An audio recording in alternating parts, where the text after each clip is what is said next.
Boa noite, pessoal, tudo bem? Hoje é domingo, 12 de outubro de 2025. Estamos entrando ao vivo em mais um Furo do Alfinete. Hoje com a presença do terapeuta e psicanalista Hilbert Wendel Jr. Ele já está por aí. Oi, Nanda. Oi, Angelita, Natan, tudo bem? Não deixe de enviar aí o aviãozinho, dá o joinha, um tema... A Nanda futuramente vai estar aí. Vamos agendar, né, Nanda? Vou te chamar lá. Já sinalizasse positivo, né?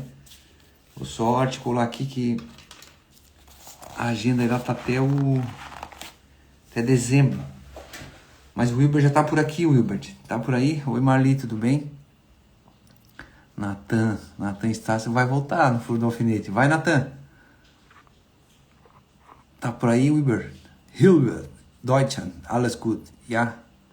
Vou te mandar ali o convite, Wilbert.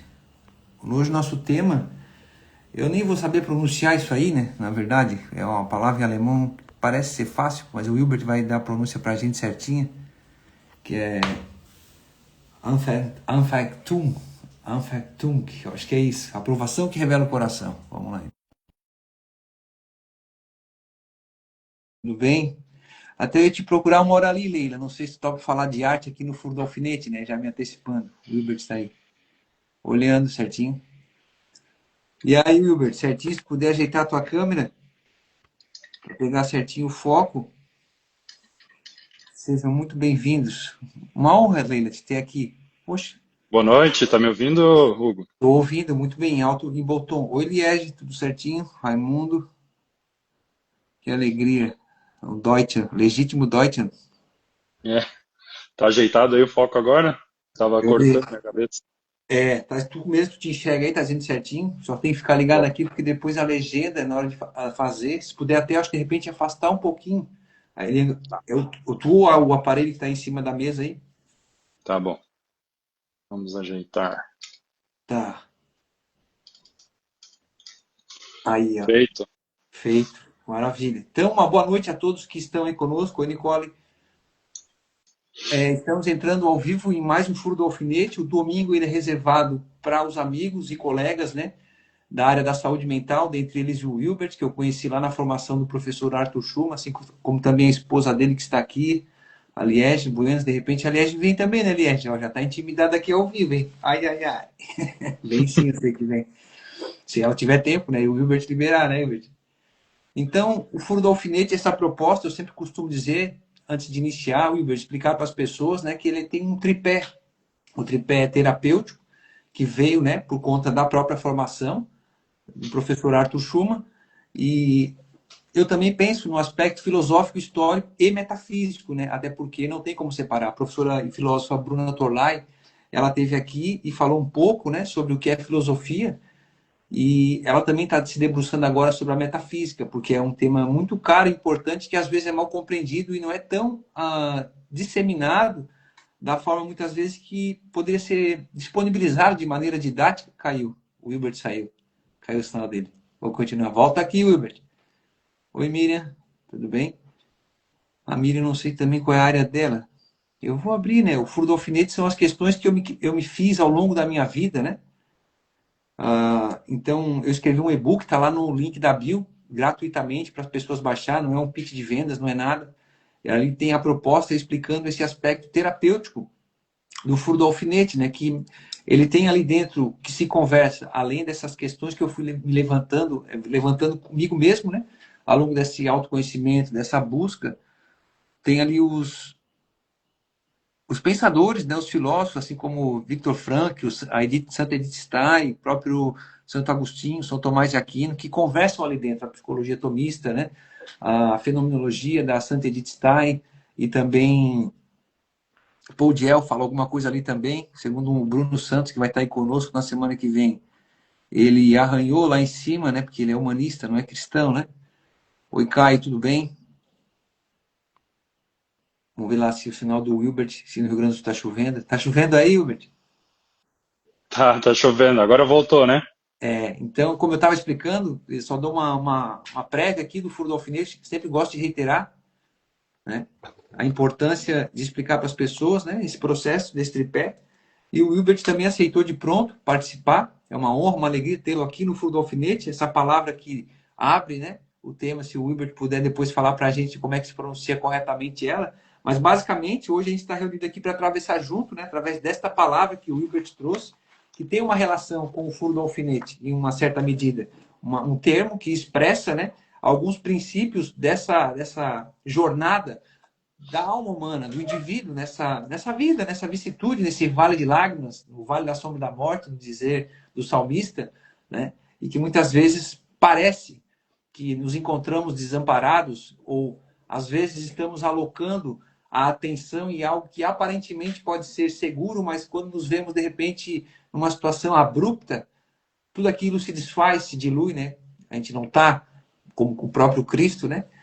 Alicerçado num lugar sólido que pode vir a tempestade e nós ainda nos mantemos de pé, né? Então, só para fazer essa introdução, Wilbert, eu separei aqui o contexto para quem está chegando agora. Não deixe de enviar o aviãozinho, de compartilhar. E a você que chegou, seja muito bem-vindo, uma boa noite, né? O Wilbert, que é terapeuta e psicanalista, esposo da Liege. Como é que é o nome do teu filho? É o Matias. O Matias, um abraço para ele também, o pai do Matias. Então, hoje nós nos reunimos para atravessar juntos, né? Uma palavra que, embora estrangeira, habita o íntimo de todos nós. Tem um termo alemão que significa tentação, aflição, ataque espiritual, provação interior. É o nome dado àquelas horas em que o chão se abre e a alma se vê sem direção, sem resposta, sem controle, né? Essa ideia do controle, parece que a gente controla alguma coisa, né? Mas talvez seja justamente aí no ponto mais vulnerável, né? Que isso que é invisível, que nós chamamos Deus, né? Que é real, dentro dessa relação, ele pode iniciar nessa tratativa. Até a professora Bruna falou também na conversa que a gente teve, que o Pai Nosso, que a gente vai estar falando aqui, o Wilbert vai falar também, é como se fosse o panorama mais preciso dessa relação, que muitas vezes é perdida. Não é simplesmente uma fórmula mágica. Você fala, as coisas acontecem. É como se fosse um roteiro para você pensar e fazer esse exame de consciência, né?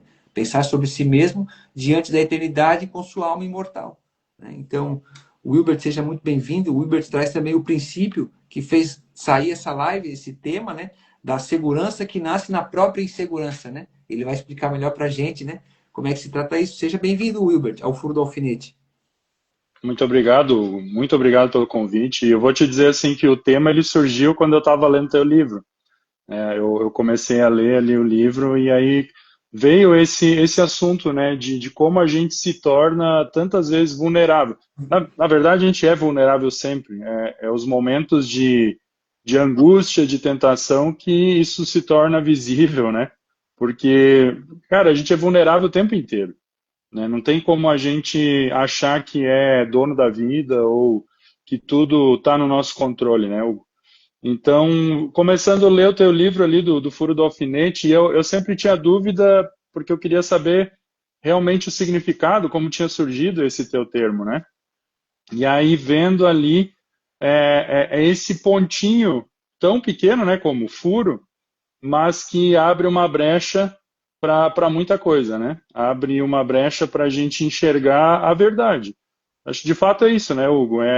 O local, é aquela rachadura que em alguns momentos ela é grande na nossa vida e às vezes ela parece pequena, mas acaba se tornando o ponto ali onde a verdade penetra e começa a costurar o nosso interior, né? E o que eu estava pensando ali quando eu li o teu livro, Hugo, é essa questão da segurança na insegurança, junto com o que eu vinha trabalhando nos últimos tempos também, e com os temas que vinham para mim também no próprio trabalho ali com a igreja, né?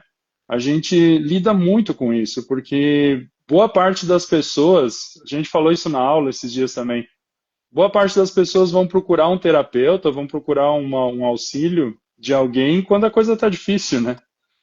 Já viu? Não sei se alguém te procurou assim, Hugo. Eu estou vivendo o melhor momento da minha vida e eu quero fazer uma sessão de terapia. Apareceu já para ti ou não? Então é esse momento de vulnerabilidade, você falou, né? É essa experiência da vulnerabilidade humana. Quando essa segurança é tirada e a gente é confrontado com a nossa impotência. Nós somos jogados num lugar, né, interno, e a gente fica se perguntando, mas qual o sentido das coisas? Por que que eu estou aqui? Cada um vai viver isso de uma forma ou de outra em algum momento da vida, né? Alguns de uma forma já precoce, outros vão viver isso talvez lá na fase adulta, né, já com seus 30, 40, às vezes 50 anos, né? E quando essa segurança é tirada, o que a gente acha que é segurança, na verdade, né? Porque a nossa vida, ela é feita de situações, de conceitos, onde a gente acha que está no controle de tudo. E, por exemplo, né, vamos falar, digamos assim, de uma forma bem clara, né? O nosso trabalho, o nosso emprego, a nossa saúde, o Covid veio para quebrar muito disso, né? Ó, quanta gente entrou aí na. Mas eu até nem falei, tu pediu para eu falar o nome da palavra, né? É. Essa palavra aí. E aí, quando eu estava lendo o teu livro, me veio esse termo que eu já estudava na teologia também há muito tempo, é a Anfechtung. Então é Anfechtung, é como se uma coisa te penetrasse, né? E fosse lá no fundo da alma mesmo. É uma sensação, é até difícil traduzir para o português numa palavra, então a gente acaba usando mais de uma, né? Você colocou ali como tentação, como, qual a outra palavra ali? A angústia, né? A nossa, o Aflição, medo, como é que é? aflição também, né? Crise interior. Aflição, crise, tudo isso, né? A gente poderia até dizer um certo desespero, e dentro disso é um ataque espiritual mesmo também, né? A gente tem falado muito disso, que a gente trabalha com o tripé de corpo, alma e mente, né? Corpo, o espírito e a mente. Não tem como separar essas três coisas. Então, quando o teu corpo é atacado, a tua mente, ela tá ali no teu corpo, né? Ela faz parte. E a tua alma também. Então, esse tripé, ele é afetado sempre, né? Muito importante isso aí. E nós vamos caminhando nessa direção, né? Até perguntei para o Wilber, ele acabou já abrindo, né? Sobre interpretar esse termo, né? Em alemão, que carrega essa ideia de tentação, aflição, ataque espiritual e crise interior dentro da experiência humana, né? De dor e fé. Como é que... Porque tem uma diferença entre a dor psicológica e a provação espiritual, por assim dizer. Até para quem não entende, né? Ou não sei como interpreta isso e aponta, né? Ou filtra, ou coloca a lente para enxergar. Tem uma frase do Santo Agostinho, em Confissões, que ele fala assim, né? Dai-me, Senhor, um coração ordenado, né? Ou Uhum. seja, né? A ordem, ela pressupõe que a pessoa consegue compreender as categorias das coisas que acontecem na sua própria vida e dentro da própria realidade, da própria natureza, né? Quando a pessoa está desordenada, né? Uma desordem interna, ela não consegue se perceber e tampouco, né, fazer a leitura mais precisa dessa realidade mais imediata. E claro, a realidade ela vai se expandindo para camadas superiores, porque no primeiro momento da nossa vida a gente conseguir contar a nossa própria história, que é o que acontece dentro de um processo terapêutico. A pessoa procura porque realmente ela não está conseguindo contar a história dela para ela mesma, né? Sim. E o terapeuta está lá, como se fosse esse agente externo, numa linguagem simbólica, um Deus onipotente, né, na vida do paciente, por assim dizer. Por isso, a, a, a, o aspecto sacerdotal, né, do processo terapêutico, do terapeuta na vida do paciente. Né? Então, tem muito pilantra aí, né, usando aí para, sei lá, fazer uma série de coisas. A gente vê muitas linhas, muitas abordagens, mas e gente profissionais tornando o paciente dependente, né? E ao invés de tirar a pessoa daquele lugar, às vezes coloca ela cada vez mais num abismo, ainda que de forma velada, sutil, branda, né? Porque a pessoa ela vai porque ela não consegue articular, ela é acolhida no processo terapêutico, né, Wilbert?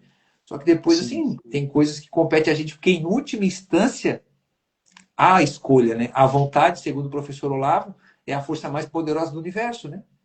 Uhum. Mas aí eu vou te dizer, Hugo, a gente, eu estava pensando nisso hoje ainda, né? A questão dos ruídos, a gente está envolvido em muito ruído, é muito barulho, né? E para acontecer essa reflexão, até para entender a própria dor que a gente está sentindo, tu precisa de um silêncio, né, Hugo? Tu precisa de um tempo, tu precisa de uma forma para organizar isso tudo. E a gente vive num mundo muito barulhento. seja de atividades, seja de próprio ruído. Você está sempre ouvindo música, né? Tá com fone de ouvido ou carro. Não tem um momento de sossego. Muita gente não tem, né? Tem pessoas que estão acordando para isso. E aí o próprio momento da terapia é um momento de silêncio, onde tu vai lá olhar para dentro e começar a lidar com essas dores. Porque uma coisa é, já viu alguém com dor mesmo? Vamos pensar assim numa pessoa que está com dor. Ela não consegue pensar direito, né? Ela não consegue reagir, ela não consegue, às vezes, nem expressar direito o que ela está sentindo. Então precisa acalmar ela, precisa dar esse acolhimento.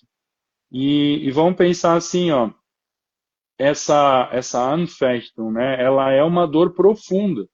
Não é só assim uma dor diante das coisas que tu está vivendo, mas é uma questão que coloca tudo em xeque. E é uma tentação realmente, né? Uma tentação não no sentido de, eu estou tentado a comer doce, ou não é esse tipo de tentação, né? É aquela que vai lá no fundo da alma mesmo. E a gente sempre tenta ainda, Hugo, a gente sempre tenta escapar dela, achando que a gente vai dar um jeitinho. Por isso, últimos tempos tem me aparecido muito, eu tenho comentado isso também com as pessoas, sobre o termo render-se. A gente vamos imaginar um cara que está fugindo aí da polícia, né? Ele vai, corre, corre, daí a polícia embreta ele. Aí ele consegue um cantinho lá e foge. E aí ele continua correndo, correndo. Aí tem um muro. Ele consegue ainda pular o muro e escapa. E assim vai até que o cerco se fecha de tal forma que ele não sabe mais para onde ir e ele levanta as mãos e eu me rendo. E a Anfechtung faz isso com a gente, sabe? Ela vai cercando, cercando a tal ponto que eu percebo assim, eu não tenho para onde ir. Eu não sei mais para onde ir, eu não sei o que fazer. Só que aí é o ponto de retorno, sabe? É ali que começa a reconstrução.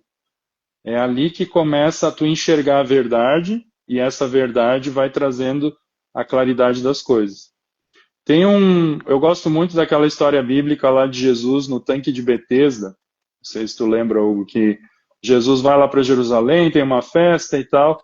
E aí tem um cara que está 38 anos deitado lá na beira daquele tanque, esperando que a água se mexesse, porque quando a água mexe lá, o primeiro que entrava era curado, né?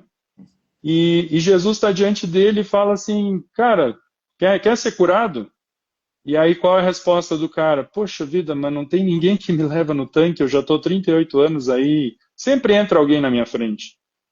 Mas poxa, Jesus estava ali na frente dele.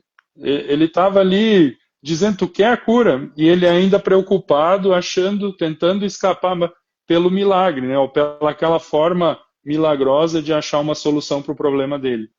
E é isso que às vezes acontece, a gente é cercado de dor, de problema, e eu estou sempre tentando, mas ainda dá para ir por aqui, dá para ir por aqui. E aí quando vem a Anfechtung, quando vem a tentação, ela nos joga lá no chão. Ela arrebenta com a gente, né? O... E fala. Não, eu estava lembrando aqui, porque tu vai falando e vem vindo meus insights, né? A fala aí, o espaço é para te trazer para a gente a compreensão dessa palavra, né? E a aplicação dela e esse desenvolvimento, né? Acho que é o São João da Cruz, ele chama a Noite Escura da Alma, uma expressão que ele utiliza, tem até um material que ele fala desse momento. E aí as pessoas, talvez, que a gente vê muito nas redes, hoje se abriu, né? Como tu falasse, há muitos ruídos, né? O apóstolo São Paulo vai dizer, né? Há muitas vozes no mundo, mas nenhuma delas é sem significação. Ele usa até essa expressão, significação, né? Que é a mesma coisa que significado, né? Ou seja, há uma intenção, há camadas veladas daquilo que se diz. Eu digo porque um tempo atrás eu estava acompanhando uma mudança que aconteceu. Já o Victor uma vez trouxe essa sacada, né? A pessoa diz assim, ó, o homem, uma mulher, sei lá, homem nenhum presta, ou a mulher fala, mulher nenhuma, mulher fala, homem nenhum presta, o homem fala, mulher nenhuma presta. Ele está falando de toda a humanidade, né? Está falando da experiência dele, né? Então, às vezes, né, essa abstração, né, que a gente deveria fazer, né, para poder olhar de fora, né? E aí é onde muitas vezes não tem para onde correr, porque a gente vai sendo apertado e vai modelando a nossa forma de enxergar a vida a tal ponto que a gente acaba meio que até virando um zumbi, vamos dizer assim, né? Uhum. E E aí infelizmente, eu digo, pode falar. Não, eu digo que, infelizmente, nós temos aí dados, estatísticas ajudam a compreender alguns fenômenos, né? Dentre eles, por exemplo, a própria ansiedade, né? Que o Brasil está em um ranking aí a nível internacional altíssimo, né? Que essa ansiedade tem uma relação, já trouxe aqui o Raposo, falou muito bem sobre isso, ele teve síndrome do pânico durante o tempo da vida dele, o próprio professor Arthur, né? Teve ali, eu acho que quase 10 anos, passou por isso aí, né? Enfim, então, essas coisas a pessoa ela é levada em algum momento, né? É essa abertura mesmo da alma para algo mais elevado, né, Wilber? A nossa vida não se limita só a isso que a gente tem aqui ao redor, né? Há muita coisa entre o céu e a terra, né, Hugo? E as dificuldades, as dores, elas vão ir trazendo essa compreensão disso. E tem algo a mais, né? Tem algo a mais, a gente está às vezes sofrendo e não sabe lidar porque não está olhando para isso. Né? Só está aqui olhando, né, no teu nariz para baixo e não olha para cima, não olha ao redor. E aí a dor, o sofrimento, a insegurança vai te trazer essa visão. Opa, peraí, tem algo a mais aqui, né? Eu não estou enxergando. E aí, olha o movimento que muita gente faz. Então, você vive a insegurança, você começa a sofrer e percebe que está difícil. Aí tu busca com outras coisas mais segurança. E tu busca o caminho para o tanque de Betesda lá, né? Tu está procurando o milagre, tu está buscando, mas com isso ainda tu está fugindo da realidade. Está buscando tapar uma cratera com um cascalho, né? Então não vai conseguir. E aí, essa insegurança, né? A gente vai mostrando que Deus ele se esconde no contrário das coisas. E por isso que a frase é esse paradoxo, né? O que é um paradoxo? A gente vai falar disso também um pouquinho, né? O que é um paradoxo? É uma aparente contradição, mas que revela a verdade. Eu até coloquei algumas frases aqui, né? Tipo, menos é mais. Menos é mais é um paradoxo, né? Ou a outra frase que eu achei aqui, quanto mais aprendo, mais eu percebo que eu não sei. E quando tu vai olhar para a verdade, e agora eu estou falando de novo da espiritualidade, porque eu não consigo me afastar disso, né? É a minha área nesse sentido. Então, em Deus a gente vê paradoxos para todo lado. Basicamente as parábolas de Jesus, tu vai ver os versículos bíblicos lá vão trazer isso a todo momento. Algumas frases que eu anotei também aqui, né? O poder de Deus se aperfeiçoa na fraqueza. Então, tem a ver com esse tema aqui que a gente está falando. Quando eu sou fraco, quando eu reconheço a minha fraqueza, é que aí a força vai começar a se mostrar, a mostrar a realidade, né? E esse paradoxo é difícil porque aí vai entrar em outro campo do nosso estudo aqui, que é entender o simbolismo das coisas. Você ter uma quantidade suficiente de palavras para compreender as coisas. Porque muitas pessoas que buscam ajuda, a gente pergunta o que tu está sentindo, ela não sabe nem expressar o que ela sente, né? Porque às vezes até falta conteúdo de palavras para dizer o que está se passando. E aí vem a importância do processo terapêutico de alguém ajudar a nomear. Esses dias eu achei interessante o Vinícius na live lá falando dar nome aos bois, né? Então você começar a identificar as coisas e ver o que tu está sentindo, o que essa dor ali está sinalizando. E aí é olhar para dentro, buscar essa Anfechtung que está ali te furando, te doendo, né? Para onde ela está apontando. Muito bem. A quem está chegando aí, um forte abraço. Se quiser colocar alguma questão aqui, fica à vontade. Então, o Wilber tocou justamente nesse ponto que a gente vai seguindo aqui nessa nossa trajetória, né? É até interessante, eu estava falando, eu estava lembrando, quando eu pensei no Furo do Alfinete, que foi lá em 2018, quando eu já estava com uma certa referencial para pensar, né, e falar sobre, era uma proposta de escrever um livro, que seria contar a minha história através de uma literatura para o público infanto-juvenil. Né? Então eu tinha criado um personagem que era eu mesmo, um alter ego, né? Que a gente fala na linguagem, o outro eu, né? Ali, toda o meu ambiente relacional, eu ia contando, só que aí eu travei porque eu não tinha mais como contar, não conseguia mais processar a minha experiência naquele momento, né? até onde eu cheguei para começar a contar. Eu fui um pouco lá atrás e vim caminhando. E somente ali depois, né, com a formação, o processo terapêutico ali com a Fabrícia, um abraço para ela, o Gustavo, né, a própria Fitase, todos que vieram para compartilhar aí dentro do Furo do Alfinete, né, essa perspectiva dos diversos furos que existem na vida da gente através dos temas que foram sendo desenvolvidos, né? Eu comecei a compreender melhor isso aí. Hoje eu tenho condições e aí acabou surgindo então o projeto Furo do Alfinete. E aí é interessante porque lá atrás, por isso que eu estou falando isso, o nome ele era assim, ó, o Furo do Alfinete ou Fendas na Vida. Então, eu já tinha uma certa menção, referência na minha mente, né, de que um furo ele pode gerar uma fenda com o passar do tempo, né? Se ele não se der conta, né? O que tu falasse ali no início, né? Essa rachadura, ela não começa do nada. Até tem o poeta, ele diz, né, que ele está comparando a questão da contenda, né, da briga. É como uma rachadura na represa, é bom conter antes que ela rompa. Porque daí a pessoa começa a discutir, a contender, uma hora vai dar brete, como diz tu, né? Esse é o ponto. E aí onde eu queria chegar, que tu abriu para isso, né? A dor como lugar de revelação. No contexto do furo do alfinete, né? Falamos da dor que revela a verdade. Essa anfacto que tu fala, né? Seria, de certo modo, falei certo? Falou certo, isso aí. Esse furo que abre, né, o coração para Deus, né? É a ferida como passagem e não como castigo, porque o imaginário da gente, vou botar assim, até num apelo cultural, literário, às vezes aponta para um Deus punitivo, um Deus distante, um Deus ausente, né? Então, de que Deus que a gente está falando, porque parece assim, a discussão que mais tem hoje é isso aí, né? Se Deus é bom porque a maldade está aí. Eu vi esse dia um cara aí ateu, ele até aqui de Santa Catarina, tem um canal, tem uma quantidade louca de seguidores, o Wilbert, sim. Quanta gente dolorida, eu fiquei pensando, né?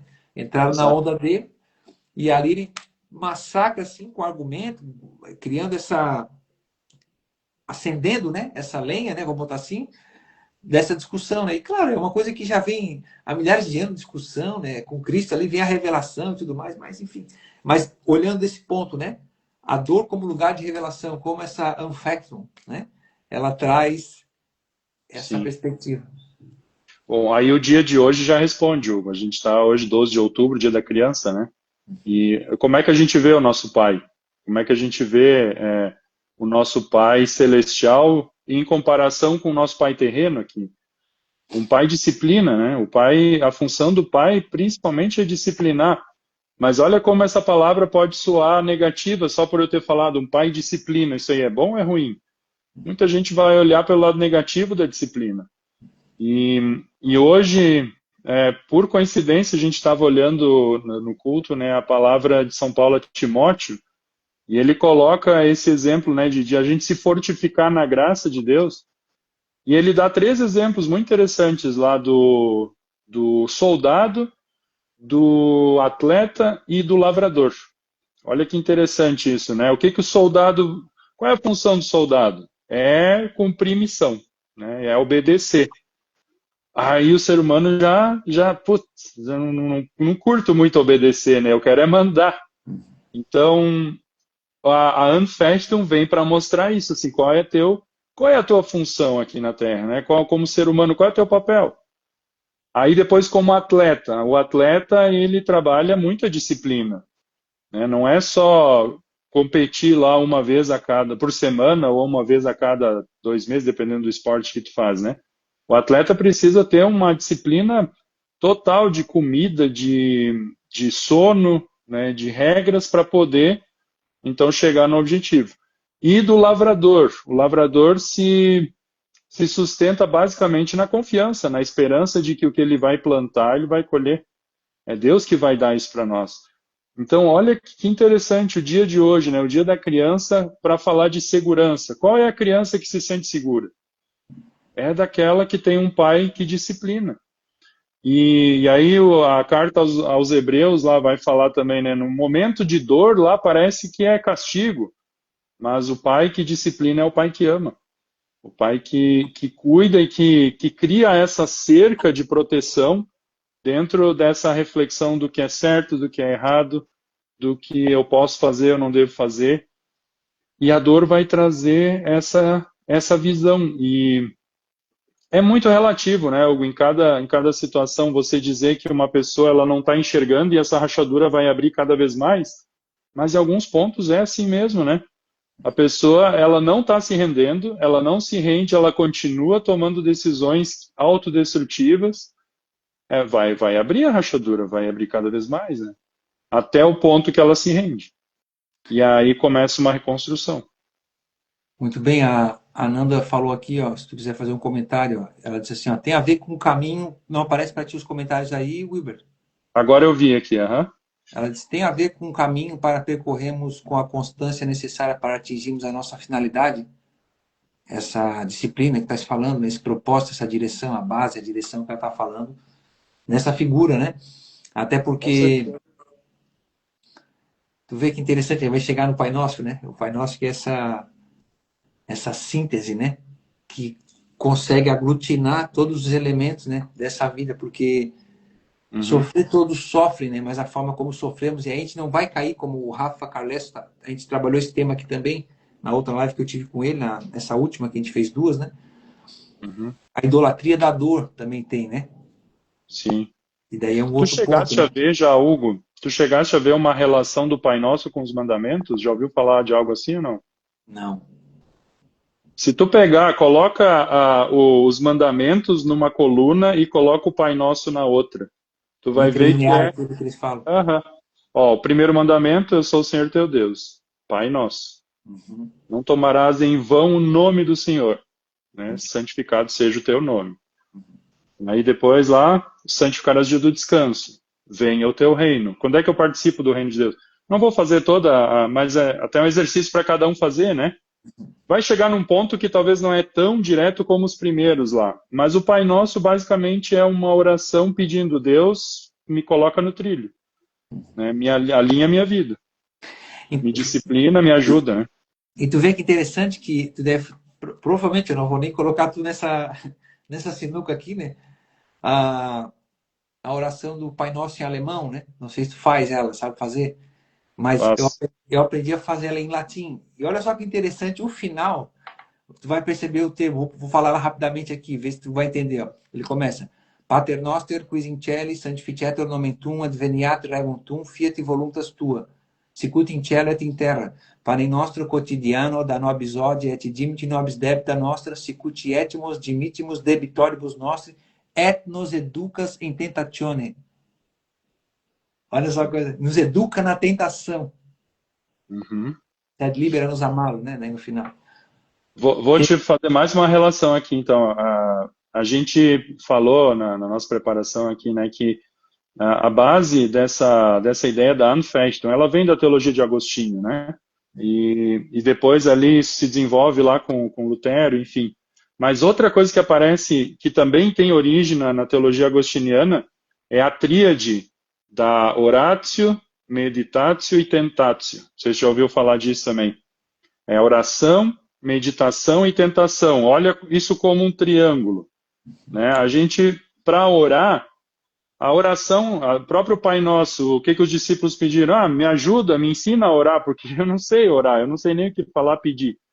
Então a oração está ligada com a meditação. Eu consigo meditar na medida que eu vou buscando o alimento da palavra e isso me leva à oração.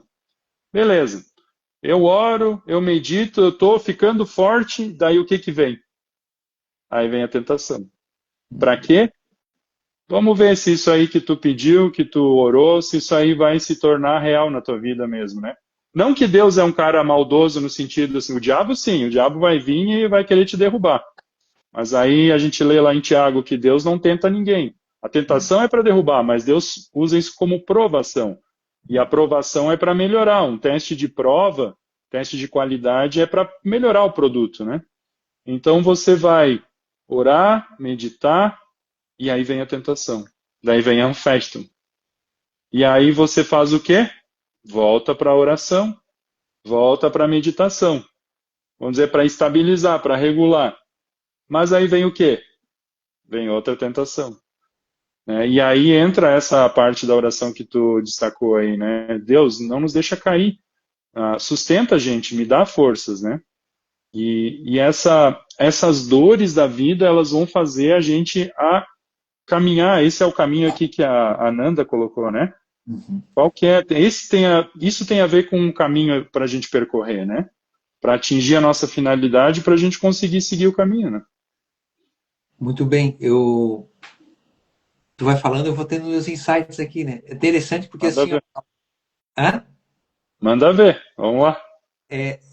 Às vezes as pessoas falam, né? Vamos dizer assim, eu inclusive já falei, né? Ah, mas o Pai Nosso ele não deve ser algo que deve ser repetido como uma fórmula. Pois é, mas olha só que interessante. Eu estava vindo aqui, estava falando, estava me lembrando aqui agora. Quando eu leio um livro para me levar a pensar e refletir algumas coisas, né? Que tu vai se deter sobre ele para aprender algo, né? A leitura te faz refletir sobre aquilo que tu estás vivendo. Então, o Pai Nosso é o suprassumo de todo esse processo, porque ele engloba tudo. Então, quando tu fala de forma, vamos botar assim, detida, Pai Nosso, e tu começa a entronizar Deus, né? Acima, né? De quem Ele é na tua vida, né? Quem Ele é realmente, né? E aquela forma, vamos chamar de forma que não é, na verdade, ali é a poesia eterna, vamos botar assim, né? Que é vida, né?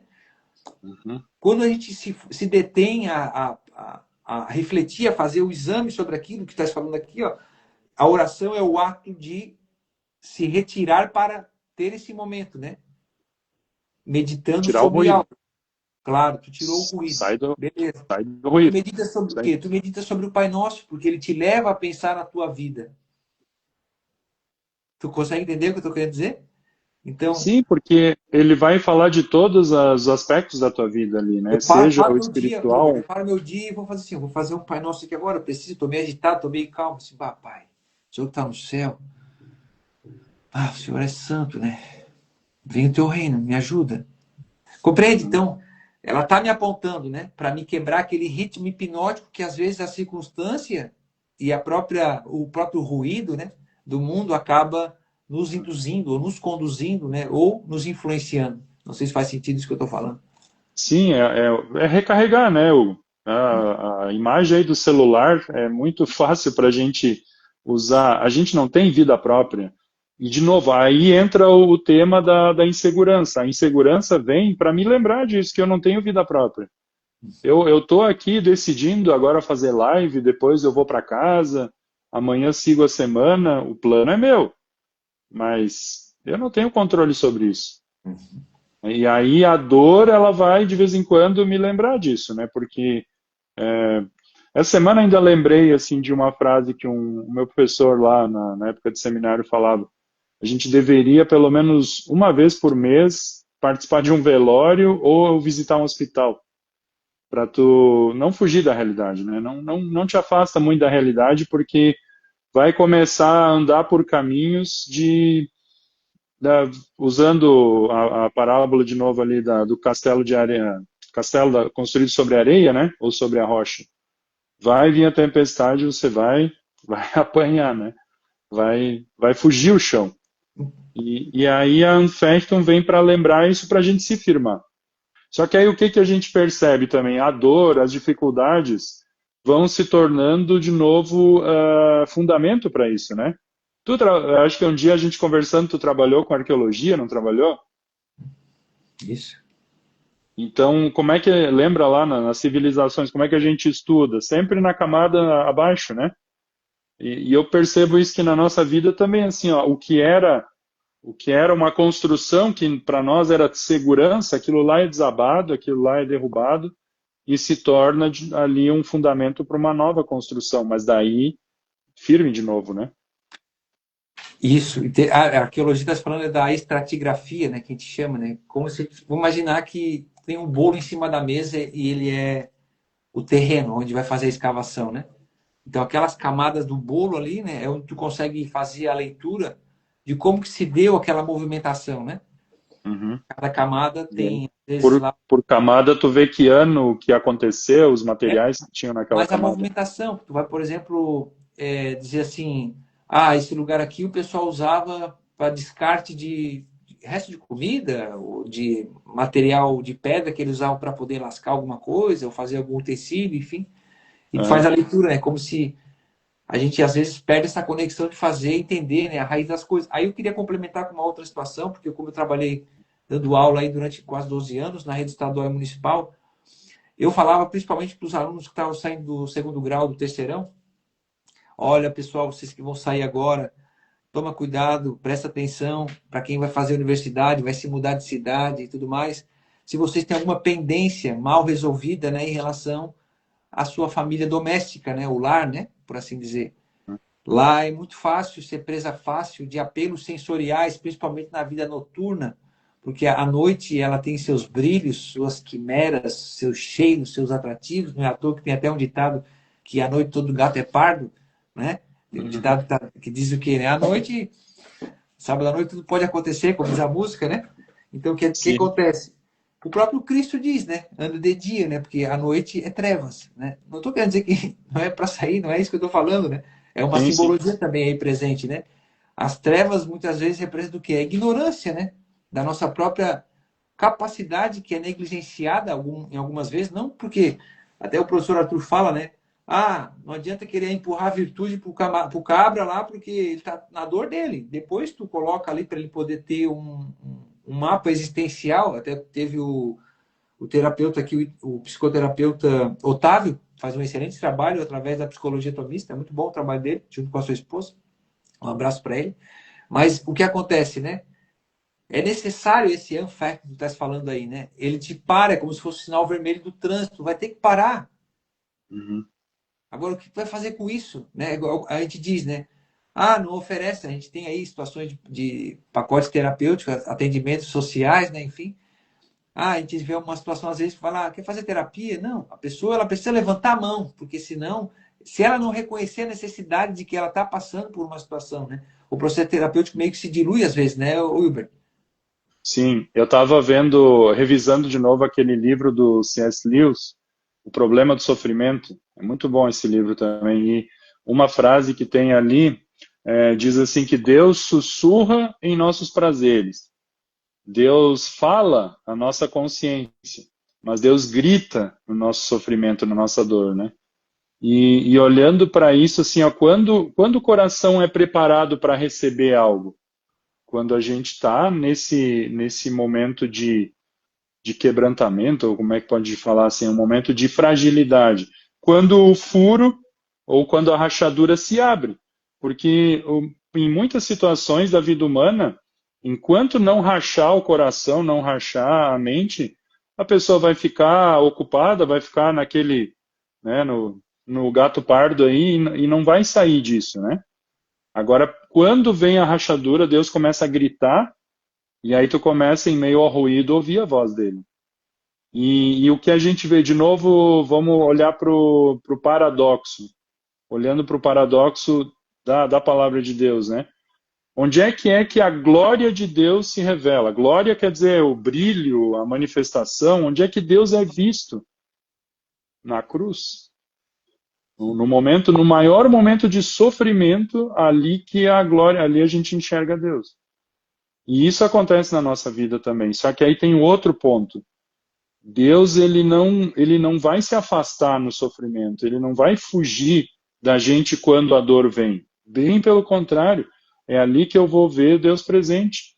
Né? Deus não tira essa insegurança, ou não quebra a gente por acaso, ou por vontade, ou por desejo, sei lá, né? Até de uma forma errada, né? Mas ele promete estar conosco dentro dessa dor, dentro desse sofrimento. E aí entra o processo terapêutico também, né? Quando a gente vê a função do terapeuta, ele entra ali também para estar junto com a pessoa naquele momento, para mostrar que ela não está sozinha passando por aquilo. E que ela tem pessoas que estão ao redor que também não deixam ela sozinha, porque no meio do ruído da dor, a pessoa acha que também foi abandonada, foi ignorada, mas aí eu te digo, sempre tem alguém, né? Entrando de novo no dia da criança, que a gente ouve pessoas, não, o dia dos pais, o dia das mães não deve ser comemorado para alguns que não têm pai. Deus sempre coloca alguém que faz essa função. Mas às vezes eu não acho, eu não encontro. Então, ou seja, ele está sempre ali, de alguma forma ou de outra, presente na nossa vida. E no paradoxo, na escuridão, é que a luz, nem que seja um sinalzinho de um toquinho de vela, já não é mais escuro, né, Hugo? É interessante porque eu não quero abrir porque se a gente vai pegar vai descambar para outro lado assim, mas eu estava pensando, estava falando, quando se fala Deus, eu não sei o que se passa na cabeça de quem está ouvindo, né? Porque, Sim. por exemplo, o nosso imaginário, ele é condicionado até um certo ponto, né, por aquilo que a gente consome e vive, né? Então, às Exato. vezes, pelas nossas experiências, pelas coisas que a gente vê e ouve, a gente acaba transformando, né, a nossa forma de chegar e nos convencendo de algumas coisas, né? Interessante que quando a gente fala da lastrear, né, a origem das ideias, o lastro das ideias, né, elas começaram a vir, elas se fragmentaram, tomaram forma, foram remodeladas, mas o cerne de certas ideias, eles permanecem, né, e acabam chegando até a contemporaneidade, até o nosso momento atual. Então, às vezes, eu falo isso porque, Wilbert, eu estou em contato com o material agora e está me fazendo refletir bastante, porque a concepção de Deus nessa fala que muitas vezes a gente ouve, principalmente assim, nos meios de comunicação, até às vezes de forma muito sutil em filmes, né? Essa visão de que Deus ele está distante, né? E não é operante, porque Uhum. ele tem poder, mas ele não quer, porque ele é um sádico, como lá na cena do filme do Advogado do Diabo, onde, não sei se tu lembra desse filme aí, eu gosto muito de citar essa referência porque ela é muito ilustrativa. Tem uma Uhum. cena lá que o advogado ele fala, eu não perco nada. Ele sim, ele fala, soberba, meu pecado favorito. Ele fala até um trejeito assim, né? Ele chama Deus de sádico por tabela. Ele fala assim, prove. Não, veja, mas não toque. Deseje, mas não prove. Ele vai fazendo um trocadilho ali na cabeça do cara, né? Para fazer Uhum. ele ter essa revolta, né? Com essa a representação do que é Deus, né? Vou botar assim dessa forma. Né? E É, aí, dentro. pode falar. Não, para concluir o raciocínio, porque esse mote, né? Essa estrutura desse pensamento, eu encontrei lá vendo algumas coisas iniciais. Eu nem vou me aprofundar, porque a live é contigo, né? Mas nós estamos falando de Deus, né? Sim. E nós vamos chegar na questão da figura do pai e da direção, né? E a cura dessa alma órfã, nós vamos chegar aí. E no Pai Nosso, né? Mas o Epicuro, ele via que tudo era material, lá na Grécia, né? Filósofo. E ele dizia que o corpo é material, a alma é material, os deuses são materiais. Só que a forma dos deuses materiais, ela é uma coisa menos densa, né? Ela é mais fluida, vou botar assim, né? E o que, é que os Sim. deuses fazem? Eles ficam conversando, como se fosse filósofo, né? E eles não se interessam muito pelas coisas, né? E em determinado momento, essa forma de ver Deus e associar com um Deus cristão, que Deus é um Deus ausente e que não faz nada, acaba chegando no nosso imaginário. É isso que eu queria colocar.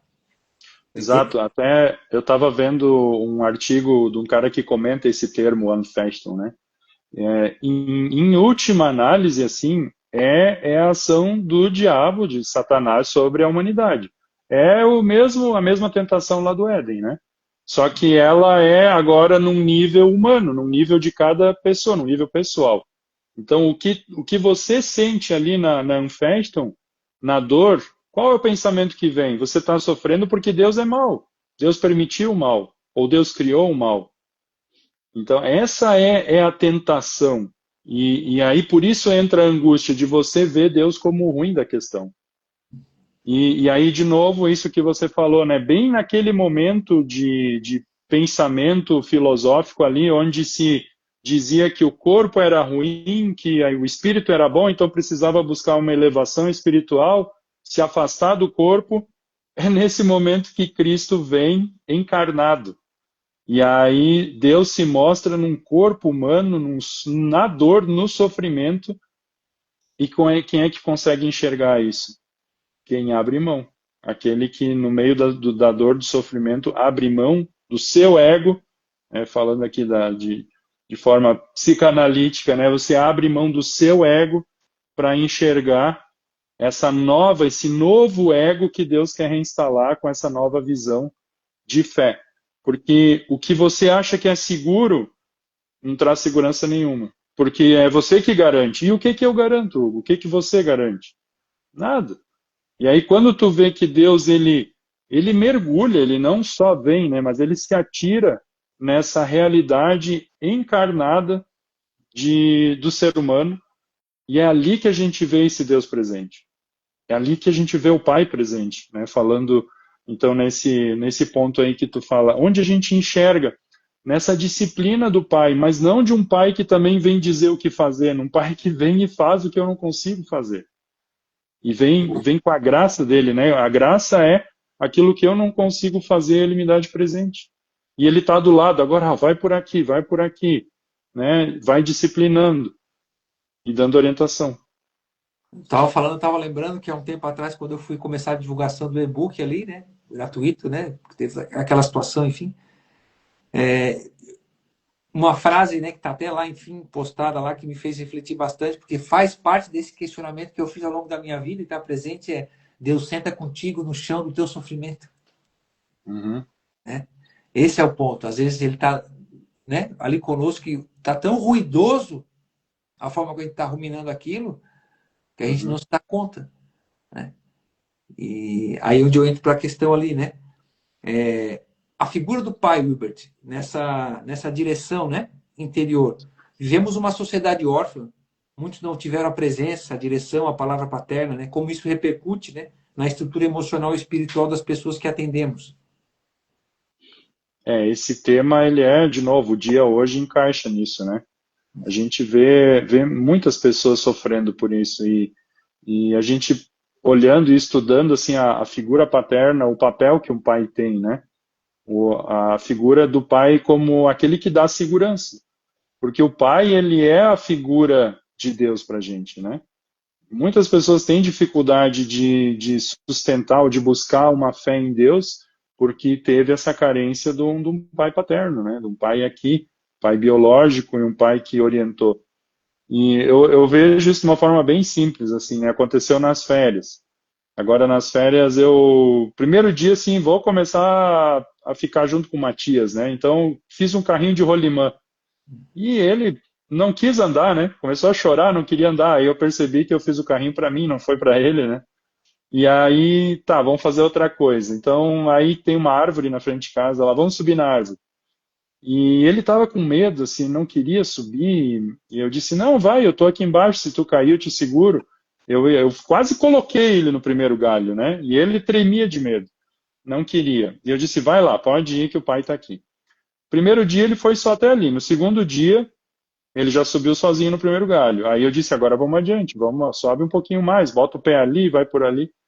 E ele foi, subiu mais um pouquinho, mas ainda com medo. Deu no final de semana, quando eu vi, ele estava lá em cima na árvore já. Aí eu já fiquei preocupado, né? Fiquei com medo. Então você vê a importância de alguém que está ali. E a mãe não faz isso, né, Hugo? A Liege estava lá na janela gritando: ah, o que está fazendo? Vai cair. Né? Desce daí. Eu disse: não, deixa lá, pode. A gente tá tudo sob controle. Então, olha como é importante essa função de pegar na mão, de sustentar, de incentivar. Esse é o papel do pai. E a gente vê uma geração de pessoas que carecem disso, que careceram disso, e aí agora a gente vê nesses dois níveis, né? Não receberam isso e, consequentemente, não conseguem oferecer isso também para os seus filhos. Aí entra a figura do terapeuta, né? O terapeuta, ele entra como um pai simbólico aqui, de alguém que vai pegar na mão, vai acolher essas dores, vai estar ali dizendo: vamos lá, o que isso quer mostrar, o que está tá dizendo para ti aqui nesse teu contexto. E a gente vai dizer: não, vai, sobe mais um galho, eu acho que dá para ir, acho não, eu estou aqui, se eu posso ajudar. Mas também não criar uma dependência, né? Isso também pode acontecer, a pessoa usar o terapeuta depois como bengala a vida toda.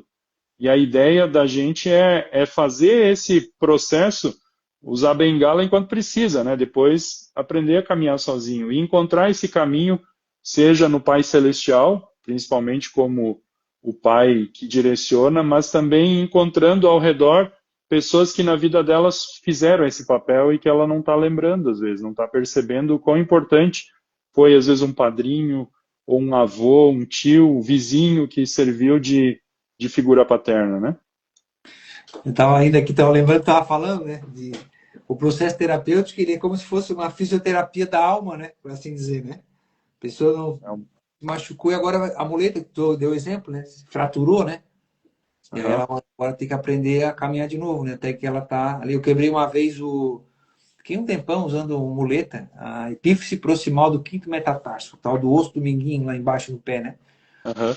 Não conseguia nem pisar direito, uma coisa tão pequena, né? E não desestabiliza tanto. O Wilbert, muito bom. Eu tô aqui com o Wilbert, que é psicanalista e terapeuta, esposo da Liege, pai do Matias, né? E para quem está chegando, né? O Wilbert está trazendo essa temática dessa palavra que tem muito a ver com o furo do alfinete Anfechtung, né? Eu acho que é isso, aprovação que revela o coração. Catarina falando alemão e ainda açoriano, ainda assim, litoral, né? Fica até engraçado, né? Mas então, dando continuidade, né? A cura da alma órfã, isso que o Wilbert acabou de trazer, né? No processo terapêutico, né? O terapeuta acaba simbolizando em alguma medida, né? A projeção desse pai, né? Que traz essa direção. É disso que ele estava falando, né, Wilbert? E aí agora, Pode falar. não, nós íamos entrar agora, não sei se você quer fazer um comentário sobre isso, né? Sobre a segurança na insegurança, né? Que seria o quê? O paradoxo da fé. Como que é? É um paradoxo, né? A segurança na insegurança estava tratando, né? Tu mencionou, né, essa expressão belíssima, né? O que que ela significa, né? E como ela se manifesta na vida de quem confia mesmo sem garantias, né? O principal fato, eu acho, Hugo, é a gente ver, e por isso o paradoxo aqui, porque o que a gente coloca como algo seguro não é tão seguro assim, né? Nesse momento aqui, a gente hoje está num ambiente, numa casa, mas por quanto tempo? Hoje eu estou conseguindo caminhar. Eu também já andei de muleta quando rompi o tendão de Aquiles, né? E a nossa saúde ela pode se esvair muito rápido, um acidente. Então, coisas que a gente tem buscado, elas são importantes, não é descartável, mas não são coisas aonde a gente coloca a segurança. E aí a dor, o sofrimento vão revelar isso. E o que que a gente chama aqui, talvez, a reflexão hoje? Não resistir a isso, né? Quando a dor, ela está mostrando, meu amigo, você está se apoiando em algo que é frágil, né?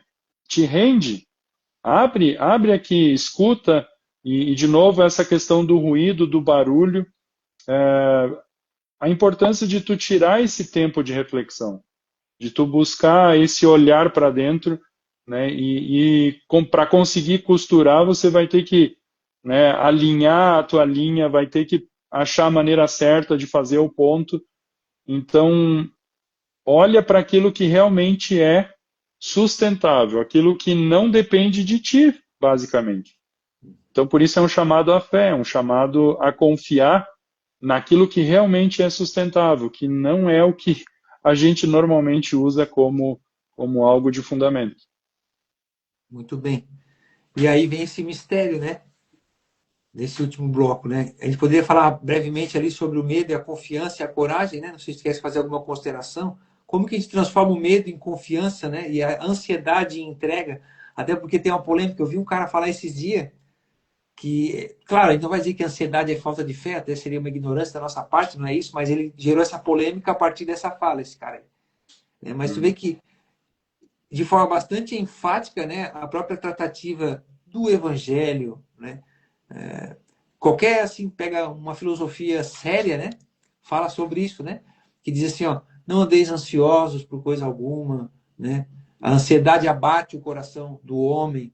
Eu passei por alguns processos ansiosos na minha vida ao ponto de desestabilizar, né, por assim dizer, né, porque se a ansiedade ela é como a gente aprende na formação, né, uma certa medida uma descompensação de um medo irreal, né, diante de uma situação hipotética, imaginativa, que ativa fisiologicamente, né, o nosso sistema nervoso através do sistema parasimpático, simpático, né? Interessante que a nossa imaginação, a nossa mente precisa ser renovada a cada dia. E aí volta outro de pé lá, né? A oração, a meditação e a tentação, né? Um certo ponto, né? O medo está sempre ligado à autopreservação, né, Hugo? Sempre quando tem medo, ele está sinalizando que tem uma vida ali, que tem algo importante em consideração. E ele é um aviso de que pode estar acontecendo alguma coisa ali que vai te prejudicar ou que tá te afetando. Então a gente naturalmente não gosta de sentir medo. Eu não duvido alguém dizer que se sente feliz sentindo medo. Mas a gente precisa valorizar esse sentimento, né, essa sinalização, porque tem uma vida ali que é valiosa. E a insegurança, né, o medo que vem junto com as inseguranças, com as dores, na verdade, elas revelam aonde está o nosso coração. Lembra do versículo, onde está o teu tesouro, ali estará o teu coração. E se o teu tesouro é essas coisas que, dizer assim, né, o mundo é essa mídia que a gente vê ao redor e tudo, coisas que as pessoas buscam. Se tu colocar o teu coração nessas coisas, uma hora ou outra vai ruir. E aí a pessoa se perde porque ela não entende como que eu caí, que ela estava com o coração preso em coisas que não são seguras. E então, assim, a gente quer eliminar a insegurança, como às vezes quer eliminar o medo. Mas deixa ele vir. Escuta ele. Aí entra de novo o ruído. Se você tiver com ruído, você não vai ouvir, não vai conseguir entender o porquê da insegurança, o porquê do medo. Então, ela revelando onde está o nosso coração, ela é também um espelho que mostra onde ou em que a gente está confiando. E onde é que está a verdade? Acho que esse é o ponto que as tuas lives têm buscado sempre, né, Hugo? A verdade, como é que é a frase que a gente ouve na aula de vez em quando? A gente pode até tentar esconder a verdade, mas não as consequências dela, né? Não A sei se é essa realidade, frase. a gente fala que a gente pode negar a realidade, né? Mas não pode É, negar as consequências de negar a realidade, né? é isso aí. Então a insegurança ela vai te trazer isso, ela vai mostrar onde é que está realmente o fundamento das coisas. Mas aí entra o fato de você ter alguém para poder te ouvir, para te acolher, para você conversar. Tu já viu nas aulas, eu gosto muito de tomar chimarrão, né? Eu tô até pensando em usar isso como referência para mim também, porque o gaúcho lá é toda uma liturgia para tu tomar chimarrão, né? A própria preparação, o sentar e também ficar em silêncio. Isso até está se perdendo, porque eu já percebi quando eu fui para o Rio Grande a última vez, a gente sempre vê aquela imagem das pessoas sentadas na frente de casa tomando chimarrão. Isso é um costume que aqui a gente não vê, né? Mas lá chegou de tardezinha, assim, o pessoal senta na frente da casa, na rua, tomando chimarrão e conversando. E agora a gente vê um elemento a mais que é o celular, né? Tá o casal ali com o chimarrão trocando, mas não tá conversando mais, tá cada um no celular. Então, aquele momento que o chimarrão proporciona de você ter aquela troca, aquela conversa, é uma terapia já, né? Uma terapia a nível familiar ali.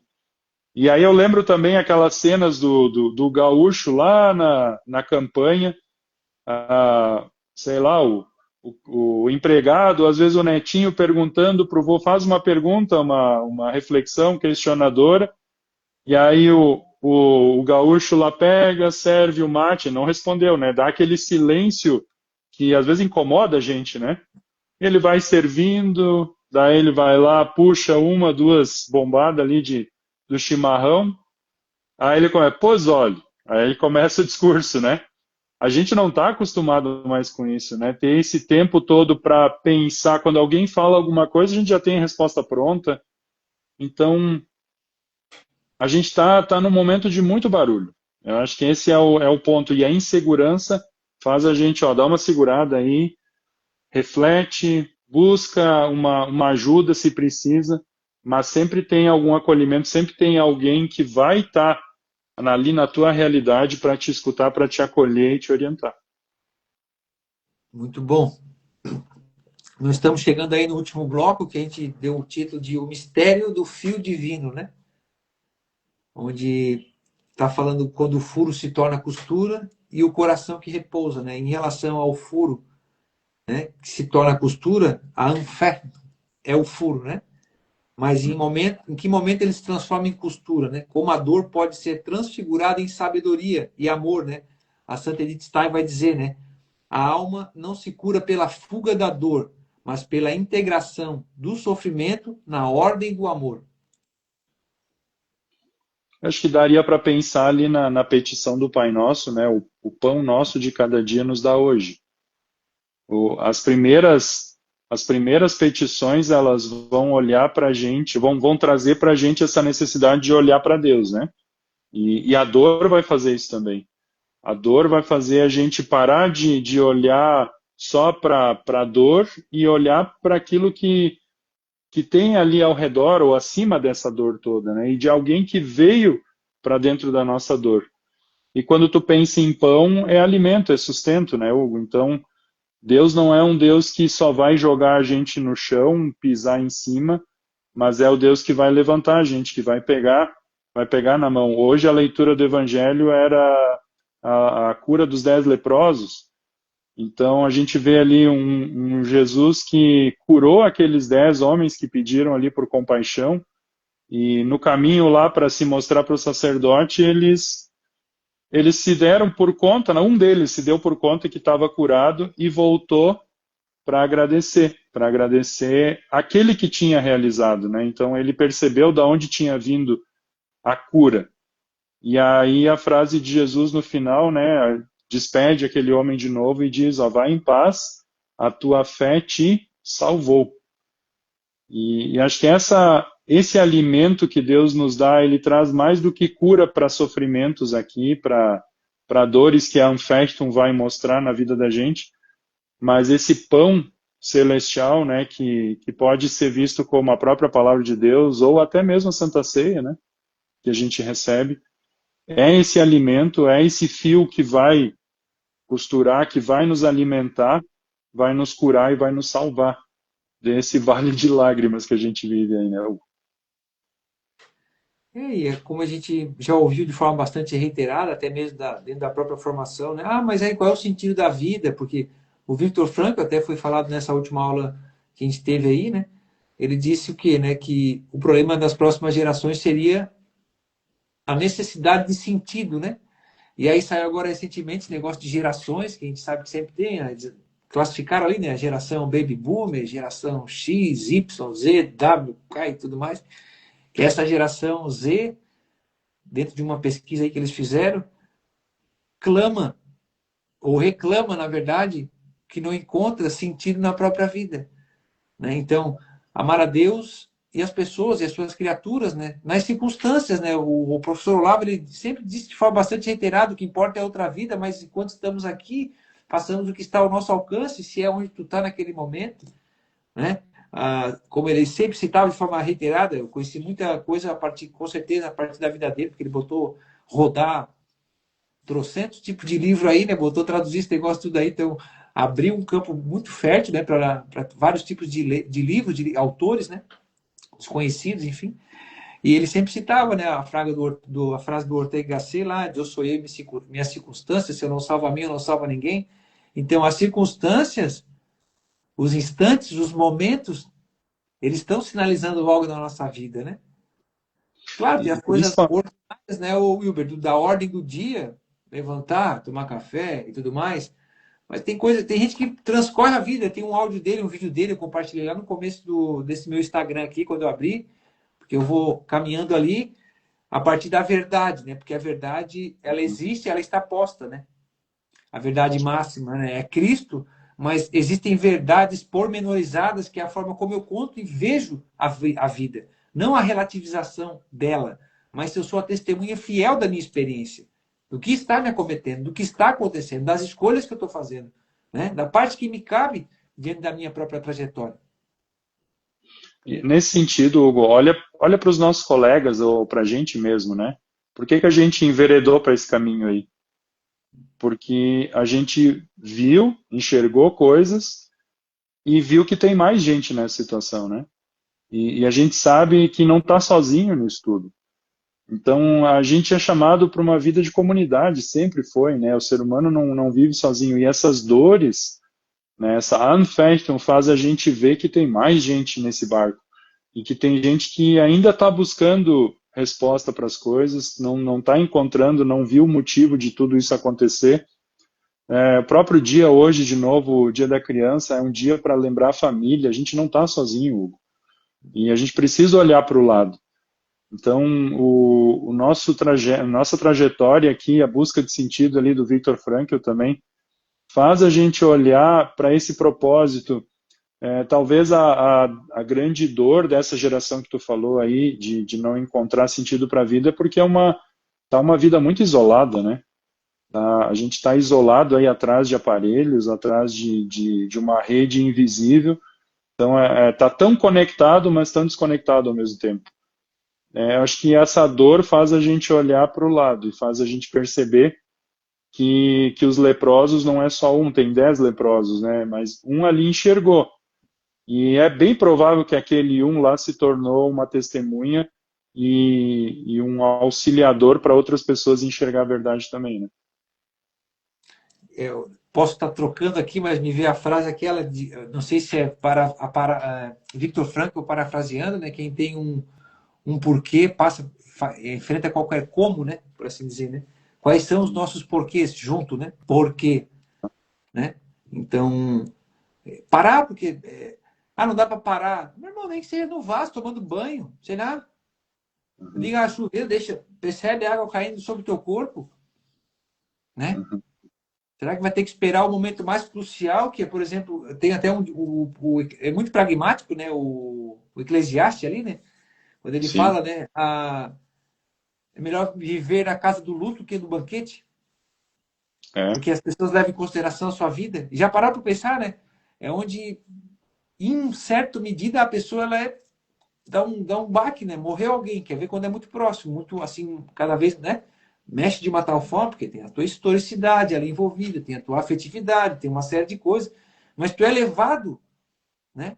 De forma bastante pontual a pensar a tua vida diante daquela pessoa, da própria vida que a gente está tão automatizada, por assim dizer, né? E a gente encontra sentido no serviço, né, Hugo? A gente sempre encontra sentido quando está servindo alguém. As pessoas talvez não veem isso porque ainda não passaram por aquele momento em que você foi servido e que você viu a diferença que foi quando alguém abriu seu coração, abriu seu tempo também para te ajudar numa situação. E a gente pode falar disso porque se a gente está aqui hoje, é porque sabe que em algum momento alguém serviu a gente, né? Seja, de novo, de uma forma espiritual ou também com as pessoas que Deus colocou ao nosso redor. E como terapeuta, esse é o nosso objetivo. A gente está aqui para servir e para ajudar as pessoas a encontrar sentido nas coisas, né, na vida que elas têm. E Deus abençoe aí essa tarefa da gente, né? É um caminhar de dedicação, é um sacerdócio, né? A vida de qualquer pessoa, tudo é um sacerdócio de certa forma, né? Até porque eu fui aprender isso também com o professor Olavo, através da formação, através do curso lá no COF. Um dos primeiros exercícios que ele faz é um exercício chamado necrológio, né? Que é como se a gente imaginasse que a nossa vida transcorreu e nós estamos diante da eternidade com a nossa alma imortal. Um outro conceito que eu também não conhecia. Ele dá um curso sobre a consciência da imortalidade da alma, né? Homem, saiba que morrerás um dia. E aí? E depois? Depois não importa, deixa a vida me levar.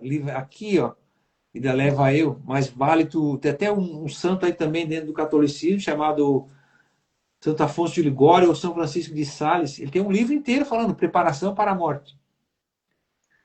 Né? Ou seja, a gente perdeu a morte do horizonte de consciência, né? Mas quando tu olha para a morte, tu vê o valor da vida, né? Então é outro paradoxo aí que dá para abrir. A Valéria entrou aqui, um abraço para ela. Acho que a Nanda ela comentou uma outra coisa que passou batida aqui. Ó. Jesus sofreu aflições no Horto das Oliveiras. É algo humano, da carne. Né? Exato. Tinha ali o aspecto redentivo, né? Imbuído da missão pela qual ele foi incumbido. Lembrei que eu ia falar, Wilbert, para passar a palavra aqui da última questão. Tem um vídeo curtinho. Se botar lá no YouTube assim, ó, Vocação, Professor Olavo de Carvalho, tem uns 2, 3 vídeos que ele fala, de 5 minutinhos. Ele fala que a vocação é a coisa mais importante da nossa vida. Ele disse que não tem nada a ver com prazer. Tu acha que Cristo estava tendo prazer, vamos botar assim como é vendido aí, está sofrendo, ele até brinca e fala, se eu quisesse prazer, eu abriria um puteiro, ele fala assim, ele usa essa expressão, ele ironiza o negócio, né? Dentro de Aham. uma sociedade hedonista, né, o Wilber, nós estamos falando assim, né? Uhum. Então, esse é o ponto, né? No teu ambiente, eu falasse, né? O servir é orare et labore, né? Labore et orare, trabalhar é orar, orar é trabalhar, né? Dentro das circunstâncias do nosso dia a dia, né? A palavra ação está dentro da oração, né? Esse orar é colocar em prática essas coisas que a gente crê, que a gente enxergou a partir do sofrimento que a gente vê na nossa vida, na vida das pessoas ao redor. Então, realmente é uma vocação, né? Você precisa enxergar também o sentido de amor. Isso também é muito. Bom, aqui a gente já pode ir para outra área que dá pano para manga, né? Mas como é que a pessoa enxerga o amor? O amor não é simplesmente só um sentimento, né? O amor é uma decisão.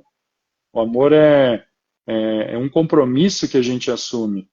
E no sentido de que não só, falando de casais agora também, né?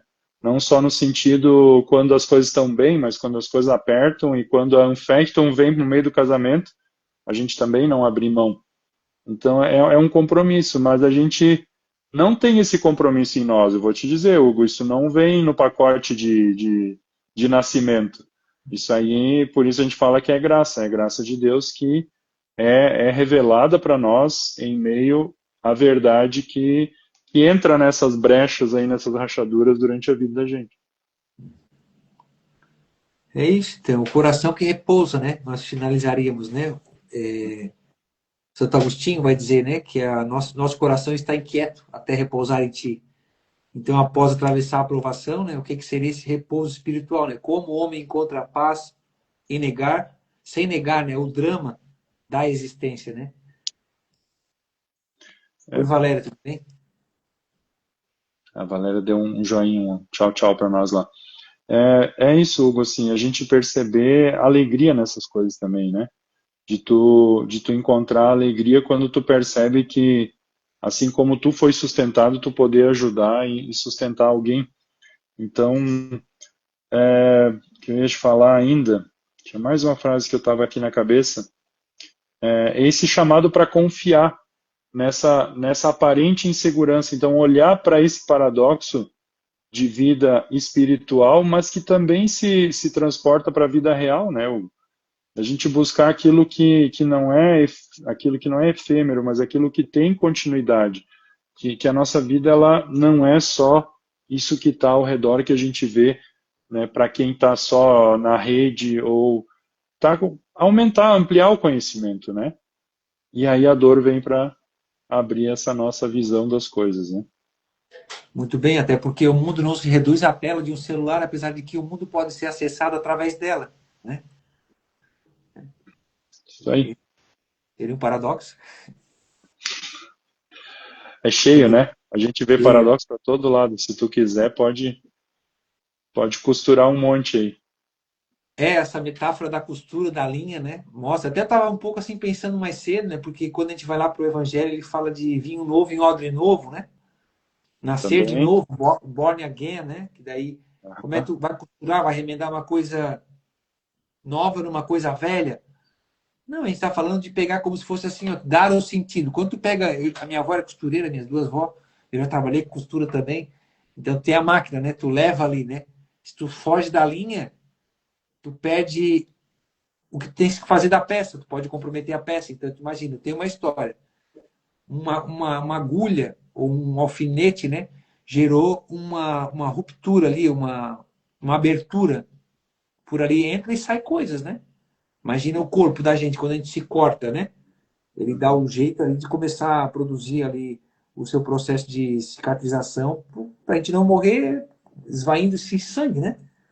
Uhum. Então, o sangue é literal para o corpo, mas esse furo do alfinete é fundamental para a alma, que hoje a alma foi substituída pela a psique, que a gente fala, né?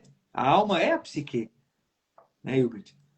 Porque daí da Aí tu psique se falou. reduziu, Hilbert, da psique se reduziu, às vezes, a processos orgânicos, neurológicos, o Victor Bergamini, não sei se ele está aqui, um abraço para ele, trabalha muito essa questão também, que ele é psicanalista e hipnoterapeuta, ele entende dessa parte também com bastante propriedade, né?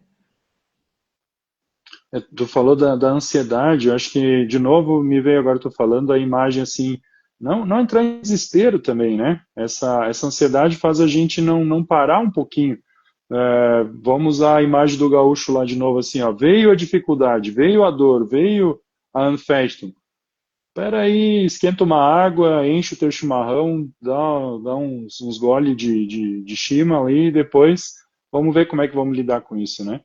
Então, também respeitar esse processo todo, né? A gente não sair em desespero para tentar resolver tudo de uma forma sozinha. A gente também vê que as coisas, não é que o tempo cura, a gente sabe que não é o tempo que cura, é o que a gente vai fazer nesse tempo. Mas também dá tempo ao tempo para as coisas, né? O próprio processo de luto mostra isso, sim. Tu não tem como resolver um luto em um mês. Você vai viver ele ali no mínimo 6 meses a um ano. Vai ter o tempo de cada coisa. Então, para quem talvez estava ouvindo a gente e pense assim, nossa, eu estou nesse processo de desespero, de dor aí, né? Vai com calma, né? Vai na fé, né? E respeita cada momento, não se desespera, busca ajuda, olha quem está ao redor, olha quem é a tua figura de segurança. E se tu não tem alguém, procura alguém, né? Vai buscar na rede aí alguém que possa ser, alguém que é confiável e que tu possa abrir o coração, porque falando, vai costurando e vai encontrando, né, o próximo ponto para seguir essa trama aí dar continuidade na vida, né? Só não vai pro chat GPT se consultar, hein? Né? Ele só elogia, né? A É. gente bota lá, é uma pergunta minha, nossa, mas que pergunta excelente, né? Tá bom. Wilbert, eu só tenho a te agradecer pela tua disponibilidade. O Wilbert, ele também atende online, Wilbert. Atendo também. Atende online. O Bergamini, acabamos de falar. Só lamento, amigo. A gente está indo embora agora. Chegou atrasado. Um abraço aí, Bergamini. O Natan também. O João tá lá nos Estados Unidos. Hello, my friend. Good night. Good evening, quando chega. Né? O Wilbert, então, ele atende online. Ele mora também aqui em Santa Catarina, né? Wilbert. Aí. E Estamos em vou deixar Pomerode. ali no decorrer da semana ali, vou postar os cortes aí dessa live, né? Não deixe de seguir o Wilbert lá nas redes dele. O Bergamini também tá aqui, ele abriu um pacote agora, não quero vender jabá nada, mas assim tá num precinho bem bom, tá, pessoal? Ele é um baita do profissional, ele tá dando supervisão para terapeutas, né? E lá tá com desconto ainda, não sei se tá, acho que tá ainda, né, Bergamini? Não deixe de procurar ele, quem está em dúvida aí, começou a fazer alguma formação aí e está meio assim, reticente, né? Inseguro, de repente, e aí, como é que faz? Ele faz lá ele tem um pacote bem acessível e vale a pena, tá? Assim, Eu, diz ele, eu- ó. Vamos aproveitar. é, e é isso, mais uma vez, Hilbert, muito obrigado, um abraço para a Liege aí, para o Mateu não, Matias, né? Matias, muito O obrigado, Matias, Hugo, também. Foi muito bom assim poder compartilhar esse tema. Eu gosto desse tema, né? É algo que eu vivo isso todo dia também. E que Deus te abençoe nesse projeto aí. As tuas lives aí têm trazido um conteúdo tão profundo e que tu possa continuar seguindo nesse projeto. amém, é isso aí, a cada um que passou aqui, esteve conosco, né? Muito obrigado. E que tudo lhes vá bem aí, uma ótima semana. Wilbert, muito obrigado, tá bom? A todos aí, Valeu. fiquem com Deus. Um abraço. Valeu. Guten Nacht. Gute Nacht. Ja.